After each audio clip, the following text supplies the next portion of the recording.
এটা জানি কি লাউয়া ছাড়া বাবা, এখানে যা বানর আর এই যে আঁকা বাঁকা রাস্তা, কিন্তু বানরকে কিছু না করলে বানর কিছু করবে না, এই হচ্ছে কথা।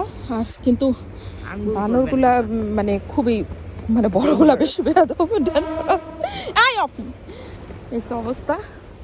যাক অবশ্য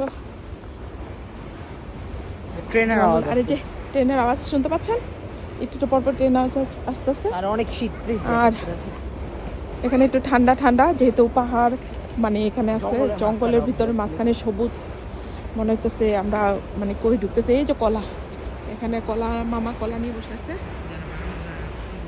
আর এখানে সবচেয়ে বেশি একটা জিনিস যেটা আমি পরে বলবো, এখন বলবো না, এত ভয় লাগতেছে।